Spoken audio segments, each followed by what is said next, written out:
Hola a todos, a todas. Ante todo quisiera agradecer la invitación al Centro Interdisciplinario de Estudios de Género, en especial a Andrea Álvarez,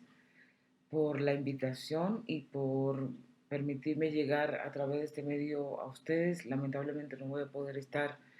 presencialmente por asuntos de salud, pero bueno, trataré de transmitirle más o menos lo que quisiera exponer y a ver si nos podemos comunicar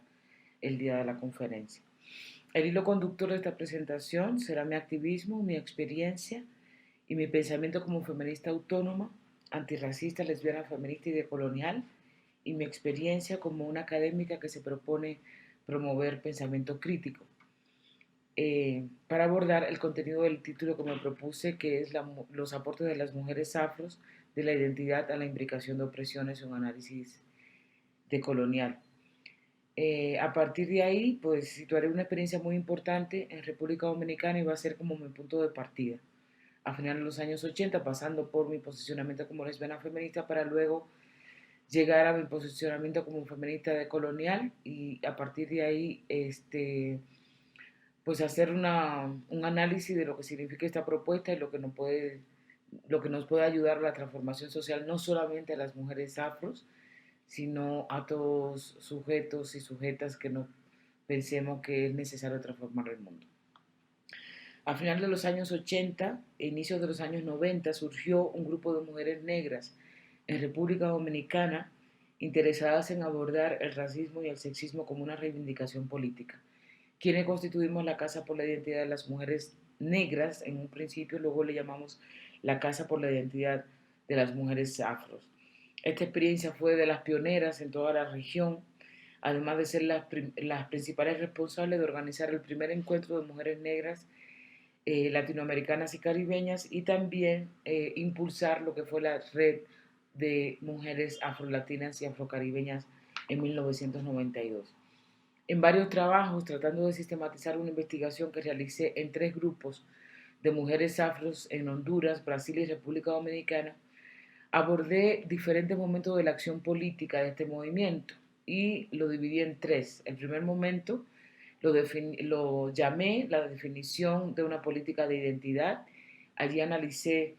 cómo la política de identidad fue una de las primeras estrategias que como movimiento asumimos a través de reafirmar una subjetividad tanto como mujeres como negras, como individuos y también como grupo social. Y las acciones fundamentales aquí estuvieron alrededor de rescatar lo que denominamos la cultura afro o la cultura negra y el papel de las mujeres allí. El segundo momento lo definí como un trabajo político hacia afuera que se empieza a cristalizar fundamentalmente a partir de los años 90 y allí sostuve que a pesar de que la política de identidad se mantuvo, el trabajo político fundamental pasó de un hacia adentro o hacia afuera, es decir, hacia otras mujeres negras, hacia comunidades marginalizadas, racializadas y hacia la sociedad en general. La visibilización del racismo y del sexismo y los efectos hacia las mujeres, conjuntamente con su denuncia y combate, eran los énfasis políticos de este momento. Estábamos enmarcadas en el concepto de derechos humanos, en la reivindicación del reconocimiento social y cultural, y las acciones fundamentales que desarrollamos fue la formación, la educación y las campañas de comunicación, entre otros. El tercer momento lo denominé la articulación nacional, regional y mundial, y se inicia con la realización del primer encuentro de mujeres negras y la conformación de la red de mujeres afros en 1992. También con la participación en diferentes actividades regionales y la participación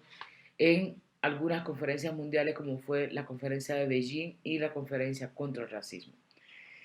Entonces, a partir de esos 3 momentos, yo quisiera hacer algunos análisis de crítica y autocrítica y también ubicar ciertas cuestiones importantes que creo para analizar en el día de hoy. El primer momento, la política de identidad nos permitió un aumento de la autoestima individual y colectiva en torno al reconocimiento de ser mujeres negras y luego nos llamamos afro, eso fue toda una discusión posterior. Esta identidad política nos permitió la movilización de encuentros de experiencias compartidas, nos permitió recuperar una ancestralidad perdida producto del racismo y del sexismo que se instala desde el tiempo de la colonización. Las acciones culturales realizadas nos permitieron a muchas descolonizar nuestras prácticas religiosas marcadas hegemónicamente por el judeocristianismo, producto de la colonización, y recuperar espiritualidades de origen africano. Nos permitió también cuestionar una estética marcada por la occidentalización de los cuerpos y construir, legitimar y valorar una estética negra acorde con nuestras experiencias. En este momento a muchas de nosotras nos permitió además reconocernos individual y colectivamente y a través de ese reconocimiento demandar reconocimiento social y exigir nombramiento ya hacia afuera. Si bien en este momento muchas lo vivimos con crisis, con orgullo, con placer y con posiciones hasta radicales, también estuvo caracterizado por el esencialismo y la homogenización.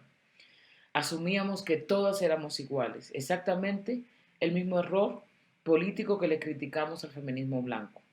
La clase, la sexualidad, los privilegios, los contextos, los lugares de enunciación entre mujeres negras no fueron ejes de reflexión, aunque sí de atención. Había una expectativa de un deber ser negra, único, casi universal, que parecería que todos debíamos cumplir.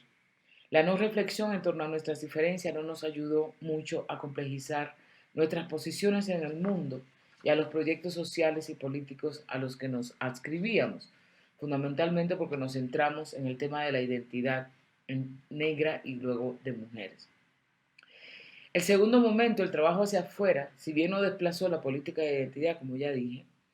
nos permitió evidenciar los efectos del racismo y del sexismo en las mujeres negras. Un momento, creo yo, muy importante que conjuntamente con el movimiento de mujeres dominico-haitianas, MUDA, fuimos fundamentales en colocarlo en la escena pública, en el movimiento cultural y artístico, en las políticas educativas, en otros movimientos sociales. Sin embargo, nos limitamos a ver las opresiones como fenómenos, es decir, actuar en sus efectos como discriminaciones. Sin embargo, pues en ese momento no teníamos las herramientas necesarias para analizar el racismo y el sexismo como parte del episteme de la modernidad occidental, y sobre este punto volveré un poco más adelante. El tercer momento, la articulación nacional y regional y mundial, si bien transnacionalizó, digamos, nuestras luchas al conectarnos con otros colectivos de otros países y al impulsar la red de mujeres afros, también nos institucionalizó. Aunque, por ejemplo, la Casa por la Identidad de las Mujeres Afro nunca tuvo mucho dinero para accionar y parte de nuestro trabajo fue sin pago, la lógica que en los últimos años asumimos fue totalmente institucional. Es decir, formábamos parte del fenómeno de la homogeneización, seguíamos las agendas de la ONU a través de las conferencias mundiales, fundamentalmente Beijing y la Conferencia contra el Racismo, y esta política de transnacionalización también estuvo marcada fundamentalmente por la política de identidad. Entonces, ante eso que quisiera hacer, digamos, algunos aportes o análisis de lo que creo, o por lo menos cómo me posiciono en el día de hoy. Si bien me asumo y me posiciono como una mujer afro, con una historia particular por haber nacido y crecido en República Dominicana, un país del Caribe mayoritariamente y predominantemente afrodescendiente, y que es parte importante de mi historia personal y política, no solo soy eso. Yo soy también lesbiana feminista, soy migrante, soy música, soy feminista autónoma, anticapitalista, académica, entre otras posiciones políticas y sociales, pero sobre todo me considero una activista que busca la transformación social y para ello considero necesario acabar con las opresiones, con todas las opresiones. Y creo que esto no se resuelve con la política de identidad. Hoy para mí ser negra no es suficiente. Entrado los años 90 también me hice feminista autónoma y desde una experiencia, desde esta experiencia, digamos, con otras feministas latinoamericanas, comenzamos a complejizar y problematizar las razones de la institucionalización del feminismo, donde también estaba el movimiento de mujeres negras. Para muchas de nosotras, esa institucionalización fue un producto de políticas neocoloniales y desarrollistas venidas del norte occidental, que encontraron la complicidad de muchas feministas de la región y también de muchas mujeres afros. Desde el norte occidental, a través de la retórica del desarrollo, vista como utopía, emancipación, desde lugares de poder, se asumía y se sigue asumiendo que los países de Latinoamérica y el Caribe eran incapaces de sus propios desarrollos y entonces era necesario intervenir y controlar.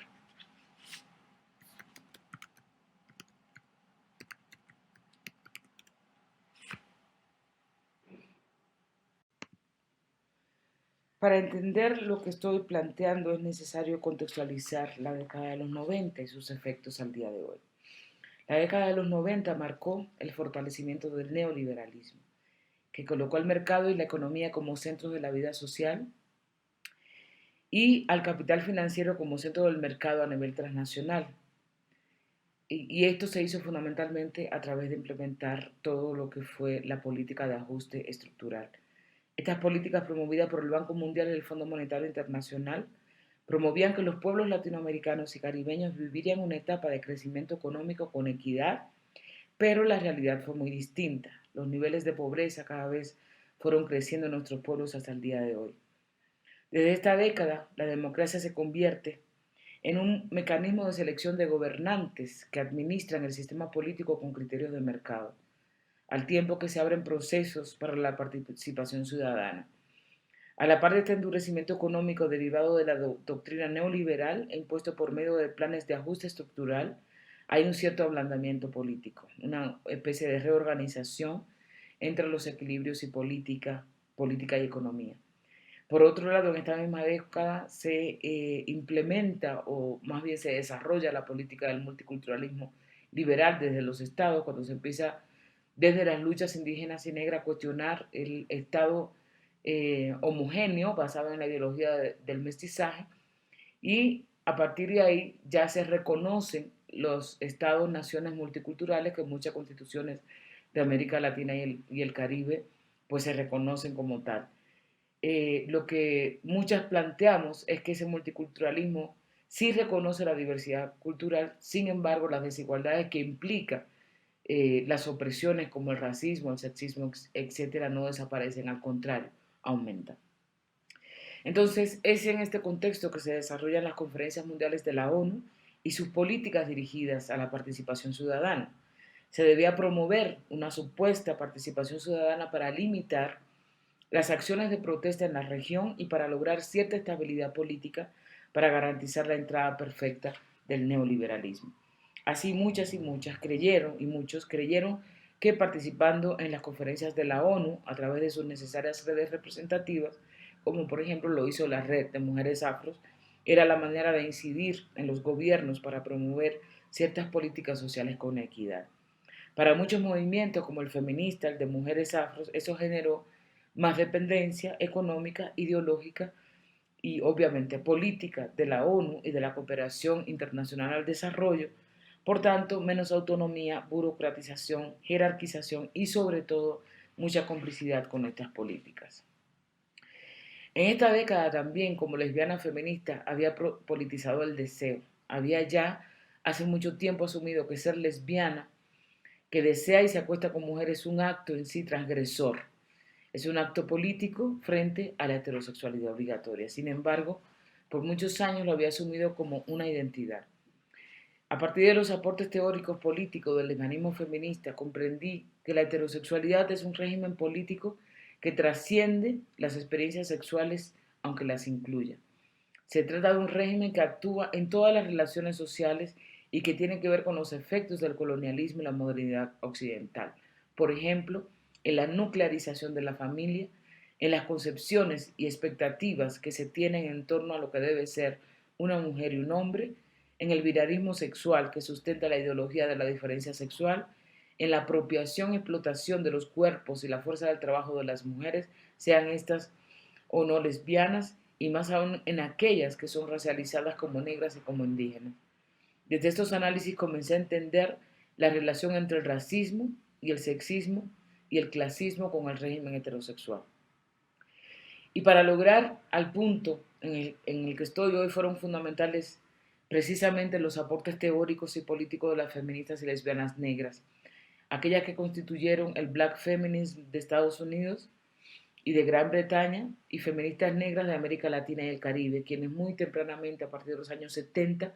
propusieron abordar la imbricación de opresiones como el racismo, el clasismo, el régimen heterosexual, entre otras. Eso sí, siempre desde las experiencias situadas. A partir de las experiencias situadas empezaron a producir este tipo de conocimiento. Comprender la imbricación de opresiones. No se trata, como hace mucha gente, de colocar variables que conforman una sumatoria de experiencias o de análisis o una intersección de categorías analíticas,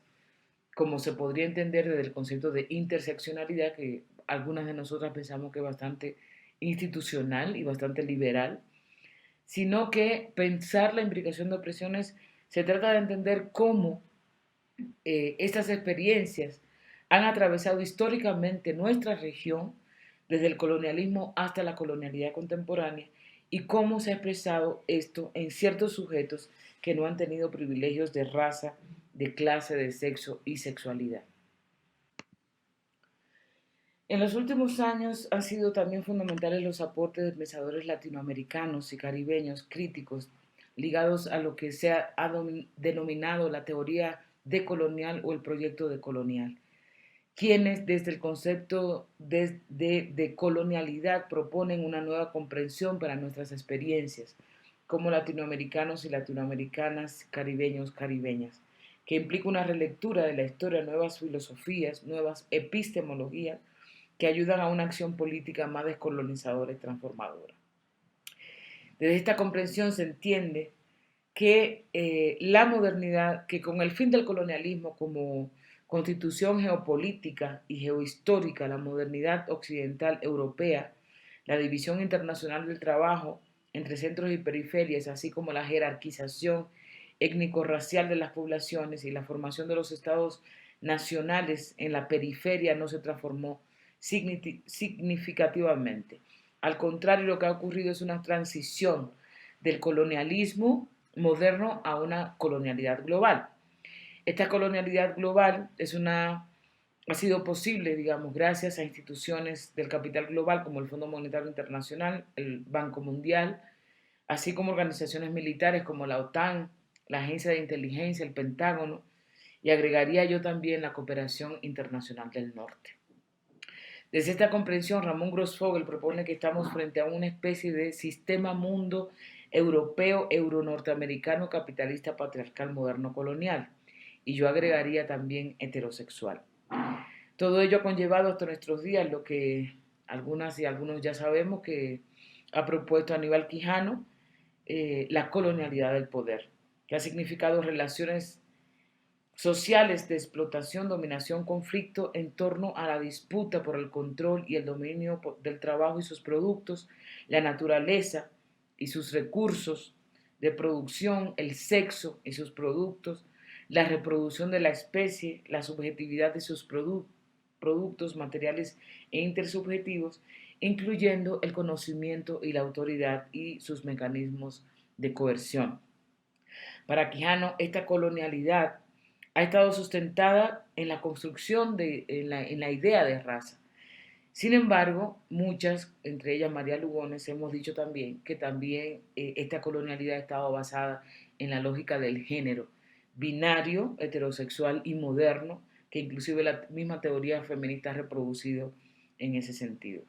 Es interesante ubicar el concepto de María Lugones sobre el sistema moderno colonial de género, donde ella explica esta lógica binaria y moderna del género. Todo lo anterior ha estado ligado a la noción también de humanidad, que impuso la modernidad occidental, que se inicia con el debate de si los indios o los negros eran humanos. Las hembras machos colonizados no eran mujeres ni hombres, ni eran consideradas humanas, y esto tiene efecto hasta hoy sobre poblaciones particularmente racializadas. Sobre este aspecto, Nelson Maldonado propone el concepto de colonialidad del ser, que ha supuesto la negación de humanidad, la interiorización inclusive de las poblaciones sobre esto, fundamentalmente indígenas y afros, que han sido consideradas como un obstáculo para la cristianización y luego para la modernización. Esa negación del ser ha sido la justificación entonces para esclavizarlas, quitarles sus tierras, hacerles la guerra o simplemente asesinarlas. Son, como diría Frank Fanon, los condenados de la tierra.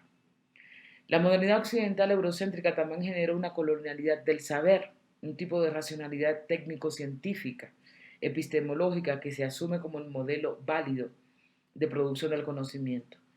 Este conocimiento, desde esta visión, debe ser neutro, objetivo, universal, positivo. Como señala el colombiano Santiago Castro Gómez, pretende estar en el punto cero de observación, capaz de traducir y documentar con fidelidad las características de una naturaleza y una cultura exótica. Desde ahí se genera una gran narrativa universal en la cual Europa y Estados Unidos son simultáneamente el centro geográfico y la culminación del movimiento temporal del saber, donde se subvalora, se ignoran, se excluyen, se silencian, se invisibilizan conocimientos de poblaciones subalternizadas. Es entonces, retomando estas apuestas teóricas y sobre todo de experiencias políticas, que como las afros, las lesbianas feministas, las autónomas, la teoría decolonial, que hoy nosotras, algunas de nosotras constituimos lo que hemos llamado el feminismo decolonial, que creo yo aporta significativamente a una nueva interpretación del feminismo y de nuestras prácticas políticas. Este concepto del feminismo decolonial fue propuesto por María Lugones y, según Yuderquis Espinosa, se trata de un movimiento en pleno crecimiento y maduración, que se propone una revisión de la teoría y la propuesta política del feminismo, dado lo que se considera su sesgo blanco burgués. En palabras de Yuderquis, una compañera con la que hemos trasegado mucho tiempo en este andar, ella dice que el feminismo decolonial, por un lado, se reclama heredero del feminismo negro de color y tercermundista de los Estados Unidos, con sus aportes a pensar la imbricación de opresiones de raza, clase, género y sexualidad, al tiempo que se propone recuperar el legado crítico de las mujeres y feministas afrodescendientes e indígenas que desde América Latina y el Caribe han planteado el problema de la invisibilidad dentro de sus movimientos y dentro del feminismo mismo, iniciando un trabajo de revisión del papel y la importancia que han tenido en la realización y resistencia de sus comunidades. En segundo lugar, el grupo retoma algunos aportes de la teoría feminista producida por Europa y Estados Unidos, que es crítica y que le sirven a sus fines. Así, varias de las que componen el grupo retoman el feminismo materialista francés con su temprano cuestionamiento a la idea de naturaleza, su comprensión a la categoría mujeres como clase de sexo y el análisis de la heterosexualidad como régimen político. También se nutren de la revisión crítica del esencialismo al sujeto del feminismo y la política de identidad desarrollada por el feminismo postestructuralista. En este mismo tenor recuperan el legado de autoras claves del feminismo postcolonial con su crítica a la violencia epistémica, la posibilidad de un esencialismo estratégico, el llamado a la solidaridad feminista norte-sur y la crítica al colonialismo de la producción de conocimientos de la academia feminista asentada en el norte. Como tercera línea genealógica, este feminismo recoge algunas críticas de la corriente feminista autónoma latinoamericana, a la que algunas de ellas han pertenecido, incorporando una denuncia a la dependencia ideológica y económica que introducen las políticas desarrollistas de países llamados el tercer mundo, así como el proceso de institucionalización y tecnocratización de los movimientos sociales que impone una agenda global de derechos útil a los intereses neocoloniales que tiene que ver con la cooperación internacional del norte. Entonces, con esa definición, que es muy sintética, digamos, algunas de nosotras planteamos como feministas decoloniales que son importantes varias cosas, que son claves, digamos, para entender, y esto fundamentalmente para las mujeres racializadas negras como hemos venido construyendo el movimiento de mujeres afros. En primer lugar, entender cómo entonces se construyó el sistema mundo moderno colonial occidental, que tuvo tanto la raza como el género epistemes centrales para lograr la expansión capitalista a través del colonialismo. Esto significa una relectura de la historia y entender cuáles son sus expresiones al día de hoy, cómo está constituida, por ejemplo, la división internacional, nacional y local del trabajo, tanto sexual, heterosexual, racial y social, que afecta fundamentalmente a mujeres, a negras, indígenas, lesbianas y migrantes de nuestros pueblos. Dos, comprender la relación que tiene la acumulación capitalista con el despojo de territorios para instalar megaproyectos por multinacionales, territorios que, qué casualidad, habitan gente negra, pobre, indígena y campesina de nuestros pueblos. 3, entender la relación entre los feminicidios, la violencia hacia las mujeres y las lógicas del militarismo, el narcotráfico, el lavado de dinero que colocan a mujeres, niñas y adolescentes de poblaciones populares altamente racializadas como botín de guerra. 4, entender los discursos y las políticas de los estados nacionales contemporáneos centrados en un multiculturalismo liberal que supuestamente reconoce la diversidad cultural, racial, étnica que les sirve para sostener una democracia liberal que no acaba con las desigualdades, cuyo paradigma válido sigue siendo moderno, blanco, hombre, heterosexual, católico, y que muchos movimientos sociales a partir de reivindicar una igualdad desde este paradigma pues contribuyen a mantenerlo. Comprender que si bien la política de identidad es importante como posicionamiento, no lo puede ser como fin.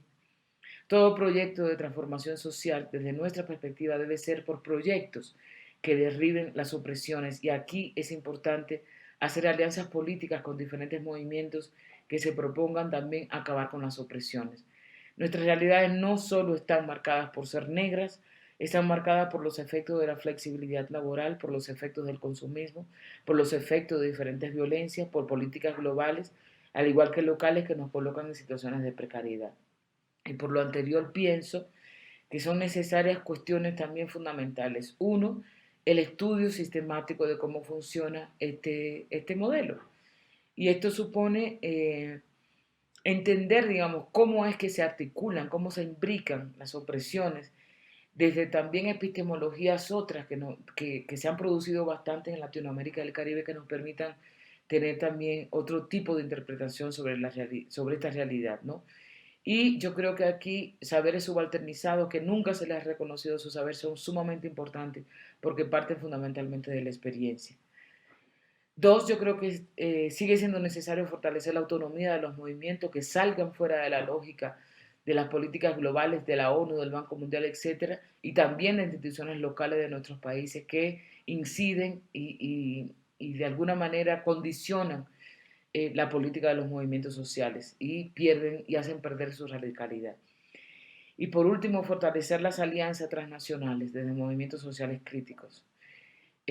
Yo pienso que el monstruo es grande y global, por tanto, digamos, nuestra política también tiene que ser global, aunque tenga aplicación local. Y estas alianzas no pueden ser a través de redes institucionales, como pasó con la red de mujeres afro,